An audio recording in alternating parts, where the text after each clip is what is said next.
Good evening. Welcome to In the Upper Room, and thank you for welcoming me into your household tonight. My name is Michael Riley, and on behalf of my co-host Shauna Easter, I just want to say it's good to see you again.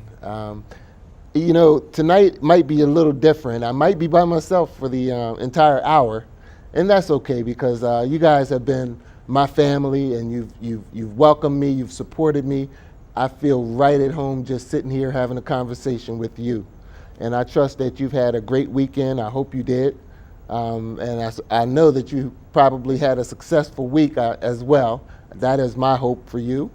My week was pretty busy, and the weekend has been just as hectic.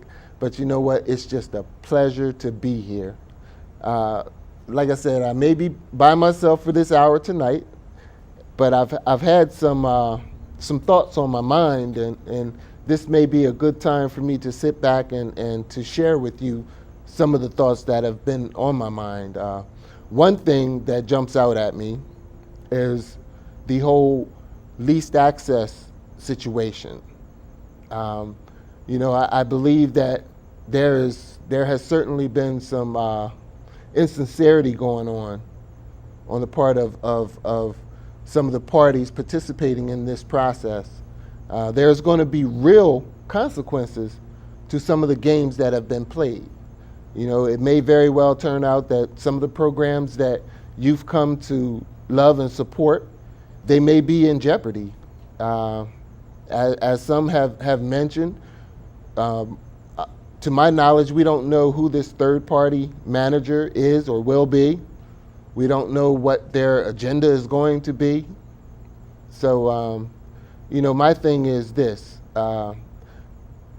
You have been a part of this process. You've shown up to city council meetings. You've attended the meetings that were held by LAPA, and you've let your voices be heard.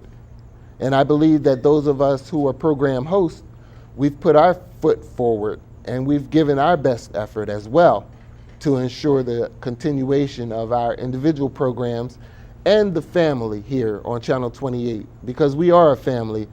It includes the public, the program hosts, the staff here in the studio.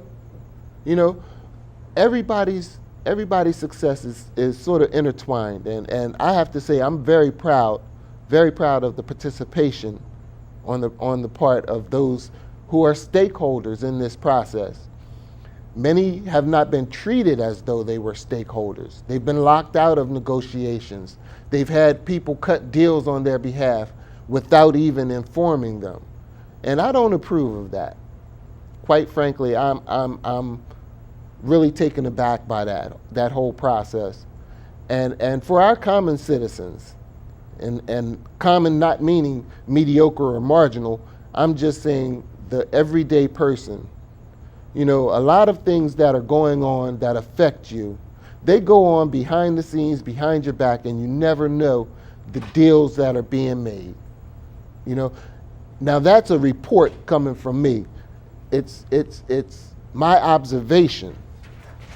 I know that if you want to be a part of the process, we have to take an assertive stand. We have to man up, so to speak, and we have to do our own thinking, because the minute you let somebody else think for you, you've given away your power. And God gave each one of us a brain, and He's given us opportunities to develop ourselves. And in that regards, one of the ways that we can do that is by educating ourselves. And it's okay if you cannot afford a 4-year college education. Everybody won't be able to. Some people can't even afford a 2-year education. They call that formal education. However, God does not necessarily need a classroom for our instruction. This life that we have is meant to be a process of learning.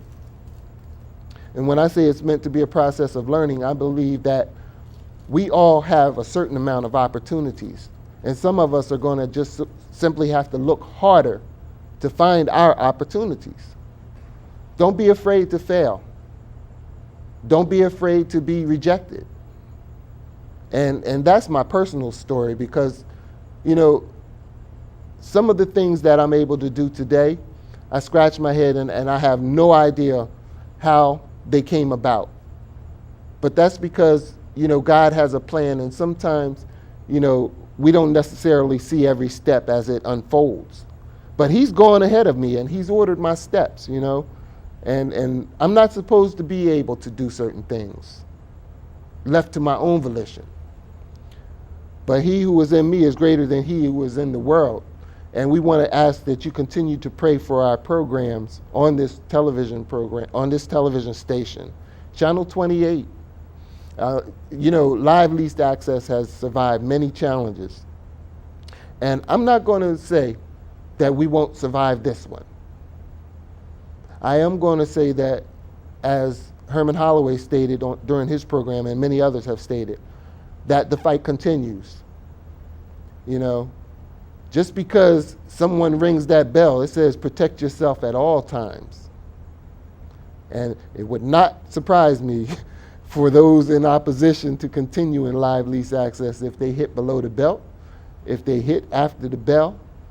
So I send out a call of urgency to you and ask you to remain vigilant, remain informed, remain connected, and above all, remain true to yourself. Think for yourself, you know, and we're going to continue to do our best to just share with you those things that impact us as a community. And that's all I'm going to say about that.